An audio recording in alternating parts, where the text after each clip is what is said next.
Hello everyone! Welcome back again to my channel. So isang mapagpalang araw na muli sa atin lahat. Mega love shoutout syempre kay Kuya Bal, kay Kalinga Frab, kay Ate Edna, and shoutout din dito kay Starrocks TV and Kuya Nel Vlog. Suportahan po natin sila mga Kalingap at ang inyong lingkod, Gandang Emmy. Sa mga hindi pa po nakapag-subscribe, please subscribe and please hit the notification bell para lagi po kayong updated sa aking mga ina-upload na mga reaction video. So, eto nga, napanood natin itong interview ni Starrocks TV dito kay Kuya Nel, isang kapwa natin reactor ng mga Kalingap. So, ito panoorin po natin at ano nga ba yung masasabi natin dito sa kanyang mga sinabi. Tara, panoorin po natin ang video na ito.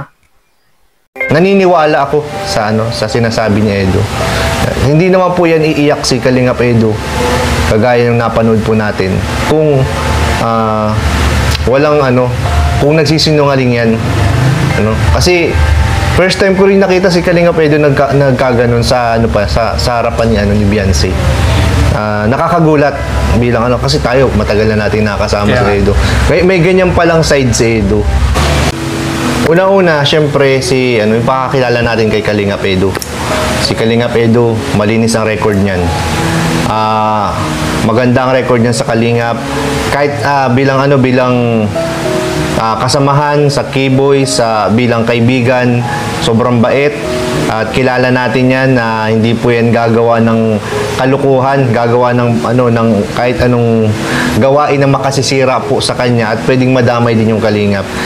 At yung pag-iyak ni Kalingap Edo, mga Kalingap, alam nyo, ako naiyak din ako doon. Sa totoo lang, naiyak din po ako sa kanya, naawa ako sa kanya. Kasi halos yung mga nagko-comment talaga, hindi maganda yung mga sinasabi doon. Kaya masakit, no? Masakit para kay Kalingap Edo na walang naniniwala sa kanya. Nagsabi na nga siya ng totoo na ganun yung nangyari. Pero yung iba hindi naniniwala sa kanya, mga Kalingap. Hindi yun iiyak kung nagsisinungaling lang si Kalingap Edo. Tama yung sinabi dyan ni Kuya Nel, mga Kalingap, no? Naniniwala din siya na itong si Kalingap Edo ay nagsasabi ng totoo. At saka, yung mga taong nagbaba sa kanya, na hindi naniniwala sa kanya, hindi yun tunay na nagsusupport sa tambalang EDSI, mga Kalingap. Kasi, agad nilang hinuhusgahan itong si Kalingap Edo. Yung mga nakikitang mga picture or video man yan, malay natin, sabi nga ni Kuya Nel, baka matagal na yan o baka talagang may intention na sirain itong kanilang tambalan, no, mga Kalingap.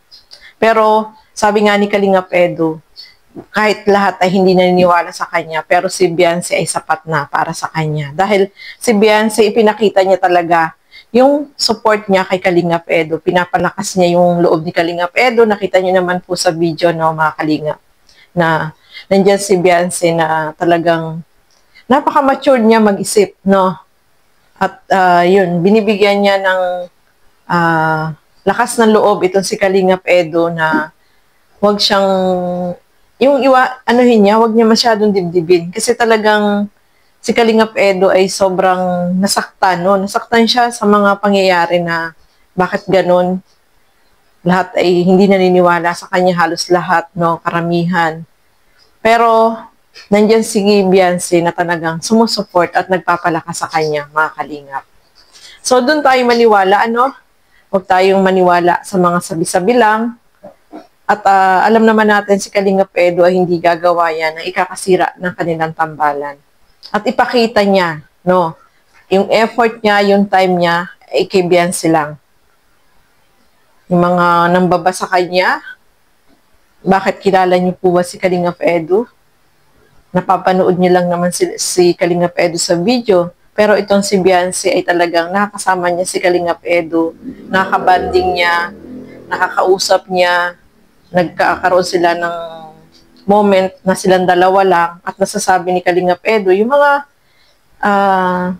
bagay-bagay na hindi alam ng mga basher, no, mga Kalingap. Yung mga basher na yan is puro paninira lang yan. Yung mga negative yung kanilang tinitingnan, hindi yung mga positive. Kaya alam ko itong tambalang EDSI ay mas lalong tatatag dito sa mga nangyaring ito, no. At syempre, nakasupport tayo kay Kalingap Edo at kay Beyonce. Syempre, ayaw natin na masira sa mga ganyang pambabas lang. At alam natin, mga Kalingap, na yung kanilang pagmamahalan ay totoo, no? So, supportahan lang po natin. Huwag tayo maging panatiko na yung boundaries natin ay gusto na natin talagang yung hawakan sila. Kung ano tayo, nagsusuporta tayo sa tambalang EDSI, support lang tayo. Huwag tayo yung